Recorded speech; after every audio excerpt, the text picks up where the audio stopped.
Welcome to r/Entitled People, where we share stories from your lives about people who think the rules don't apply to them, and they should get what they want. Thank you, friends, for subscribing to the channel, and for so many likes. And today we have 3 great stories, so subscribe, hit the like button, and let's begin. The first story. After being mistreated for a summer, me and my friends and coworkers started the unionization process that eventually cost my employers much more money than the raise we asked for initially. The second story. Just because someone doesn't have an illustrious job title doesn't mean they aren't educated. Be nice to people you come into contact with, because one day they may be your boss or your children's boss when they become adults. The third story. One comment led to a coworker firing on the spot. The first story is, after a summer of mistreatment, we unionized, a national first. I go to Hamilton College in upstate New York. In a labor setting, you might have heard about Hamilton trying to squash a facilities worker union a couple of years ago. Or from the Kozik v. Hamilton case, where they overworked athletic interns. Either way, the information everyone needs to know about Hamilton is that it's a very wealthy institution. Compared to its small size, 1,800 students, it sits on a $1 billion endowment. 20% of its students come from the richest 1% families of the United States, NYT. And as it pertains to this story, their VP of enrollment takes home $283,000 every year. Me and a couple other students have worked for the admissions office as tour guides for a long time. The tour guide position was always a prominent job you could get on campus, and students went through long rounds of interviews to start, then a semesterly verification to remain in that position. We understood the importance of our work. In many cases, our presentation of the college would make or break a family's decision to commit to Hamilton. I count myself lucky that both visiting families and my supervisors recognized the quality of my work, and after giving tours for over a year, I started noticing students on campus who had been on my tours, and even took a class with one of them, which meant we were doing a great job. In 2020, reaching into 2021, however, our supervisors began to micromanage us bit by bit. We no longer greeted families, or split them up between ourselves, but our supervisors did. They would send us the longest emails you've ever seen, and hold self-explanatory training sessions for various Zoom events, etc. You'd get called into meetings if you spent too much time with a family, and for other meaningless little details. You'd have to lead 3 separate timesheets, and still get accused of wage theft if your supervisor didn't believe those hours. Small things which you notice if you do a pretty independent job for years, because most of them were about taking away our agency and doing our job. This process came to a climax this past summer. A couple of us stayed on campus to give tours over the summer months, which this year were really hot. In July, we hit a heat advisory, and we're still expected to spend the hour-long tours out in the sun, walking and talking for that time. Our boss, who lived and worked in air-conditioned rooms all summer, told us the solution is that we should drink more water, while we lived in rooms with no air conditioning. For sure, we could have had it worse, but we started to get peeved off. Additionally, as it turned out, they underhired for the summer. We usually give one-on-one tours to individual families, but because of the lack of guides, we ended up leading tours with often as many as 8 to 9 families. These families were not asked to show proof of vaccination, but could take their masks off and not observe social distancing based on the honor system. In a conversation among workers, we realized we never knew what our exact hourly wage was. That's when we also realized none of us ever saw our contract, which we didn't think of much initially, since most of us had been working there from before. So we asked to see our contract. Our supervisors kept making up excuses that we either didn't need a contract, or that our interview and acceptance email was our contract. None of these talked about wages at all, mind you. Eventually, we received a carefully crafted email from a supervisor that said the email was in fact our contract. The congratulatory email that offered us the job. We decided to ask for a raise. We found out that based on wage guidelines, our supervisors thought we only merited 8 cents above our minimum wage for our work. Just down the road, we could have made $1 to $1.50 more per hour if we worked at Dunkin' Donuts or McDonald's, respectively. So in our weekly staff meeting, we asked for the raise. Our middle supervisor, who would never attend the meetings, showed up and told us no. We asked why, when she had complete control over our pay within our wage bracket, and she said because she will not give it to us. When we raised our points about the fast food restaurants and their pay, as compared to ours when we represent a $1 billion endowed institution, she told us, and you have the option to work there. Previously, we agreed that if we did not get the raise in the meeting, we would strike that weekend. We started working Saturdays around mid-July. At this point, our supervisors decided to extend our lunch breaks to a full hour, as opposed to the half hour that we previously took. At this point, we suspected they did this to make sure we never, not even with our Saturday hours, reach 40 hours a week, and overtime pay. However, our suspicion was never confirmed. The strike that we planned, we eventually canceled, after a student organizer told us that we had no labor protection. Our plan was to show up one Saturday and tell our supervisors that the 30 to 40 families who traveled to campus that day will not be going on tours. We were operating on the belief that since they're understaffed, they cannot afford to fire us. As soon as we knew we had no legal protection, however, we sought the help of a union. That's when we started signing authorization cards and started an avalanche. By the end of the summer, as the fall semester began, many other tour guides returned, around 60 of us at that point, to campus. In the meantime, I quit my summer position and then got fired from 2 of my semester positions, which when you're on work study and paying for college by yourself is pretty difficult. For disagreeing too much with the leadership of our supervisors, although to this day they argue I quit those positions.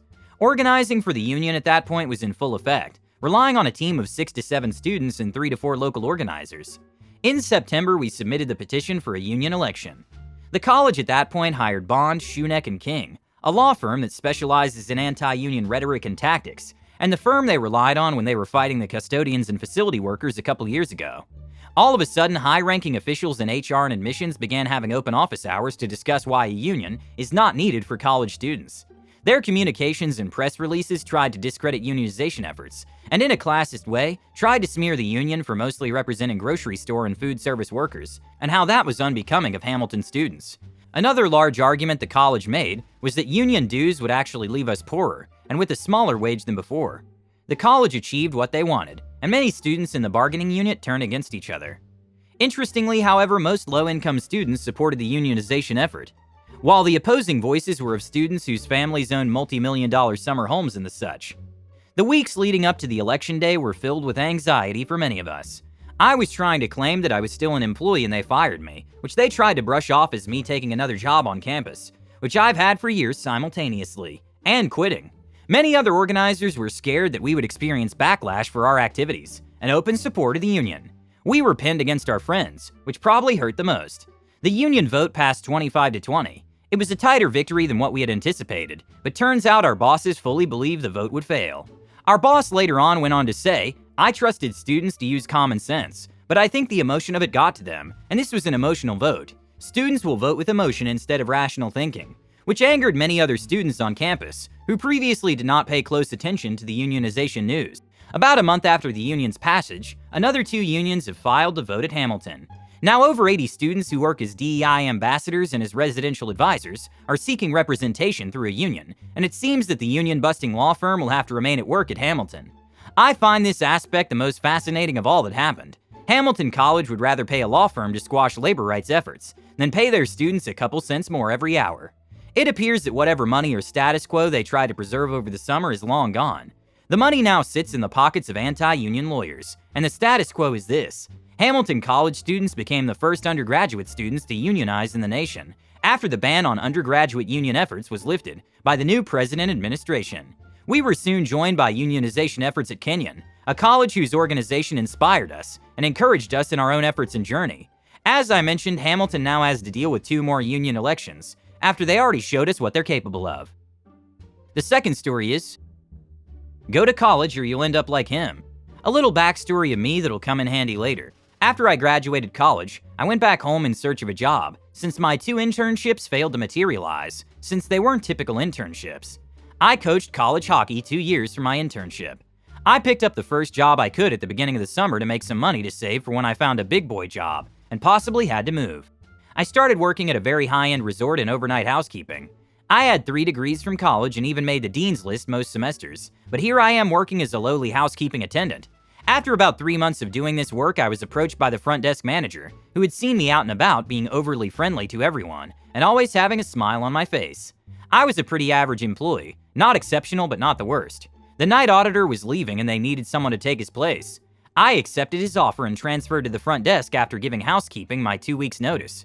Meanwhile, I'm still looking for a job in sports management. A year goes by as the night auditor before a supervisor role opens up at the front desk, and I apply and get the position. 5 years later, and working my butt off by being PM supervisor and mod 5 or 6 days a week had finally paid off. Our biggest competitor gave me a call since I had my profile on LinkedIn, and they were looking for their own GSM. My GSM had been there for 7 years, and its boss had been at our place for 20 years. They weren't going anywhere and I really needed to make more money, but I was no longer looking for a job in sports because I finally found my true calling, guest services at resorts and hotels. The new resort brought me in for an interview, and and after about a month I got the job there as their GSM. There was also an understanding my boss was going to be retiring soon, so I would also be groomed for her position.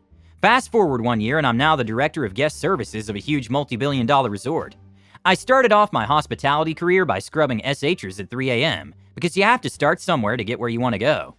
2 months as the dogs, we had this pretentious group in-house that treated all the staff like SH and belittled anyone that they were able to. I'm walking down the hall and I hear a lady who has the "I want to speak to your manager" haircut screaming at a room attendant because she didn't get bath towels when she wanted them. As I approach closer, the mother turns to her 14-year-old daughter and says, "This is why you go to college, so you don't turn out like this, dumb A." Not only did this make my blood boil because it's an SH thing to say to someone, but this housekeeper is one of our best on staff and one of my friends. I confront the guests and ask her if everything is okay, because I heard some yelling, and I could see our housekeeper visibly upset. She said she didn't get her towels, and she didn't have time to mess around with our incompetent staff. I grabbed 2 towels off the housekeeper's cart, pushed her cart aside, and placed them in the guest bathroom. The guest pretentiously stated that it was a good thing I was there to help, because clearly I had an education. I told the guest I hope they enjoy the rest of their stay, and told her to never talk to our staff that way again. As her face started to change to, "But I want my pony now," I looked over at her daughter and told her, "I run the entire front of house of this resort. I graduated from college with 3 degrees, but you have to start somewhere. I started off cleaning bathrooms at a hotel when everyone else was sleeping. One day, the person helping you may be your boss someday." I gave the pretentious mom my business card and said if she has any questions, please don't hesitate to reach out to me with any comments, questions, or concerns. And the last story is, fellow server gets fired on the spot for offhand comment. This story is a few years old, but it makes me laugh every time I think about it. I used to serve at a restaurant, let's call it the Y. Something that we did there was instead of asking guests if they wanted to make their drinks larger, we would ask if they wanted to Y-size it. So they would order a Caesar, for example, and we would ask the guest, "Would you like to Y-size that?" We were well known for our Caesars, which as I understand isn't that popular outside of Canada. So one day it's business as usual, when I notice a guest fall out of her chair and begin convulsing. I run for the managers who come to her aid immediately. 911 is called, all that. A few other servers are standing by me and a manager trying to make room. Another server comes up to us and what follows is the greatest interaction I've ever witnessed in that restaurant. Server: "What's going on?" Manager: "A guest just had a seizure." Server: "Oh man, really? Was it at least a Y-size seizure?" He had said this loud enough for the girl's family to hear. I was just frozen in awe for a few seconds. The manager pulled the server aside and fired him right then and there. I was trying to hold back laughter. The girl ended up being fine, but holy SH does that comment crack me up every time I remember it. I can't blame the management for firing the guy, but looking back, the entire interaction was just gold. Edit: sorry if I didn't clarify this, but by Caesar I meant an alcoholic drink, not the salad. I guess outside of Canada, very few people have heard of it. Thank you for watching. Don't forget to subscribe and hit the like button to support the channel. See you in the next video.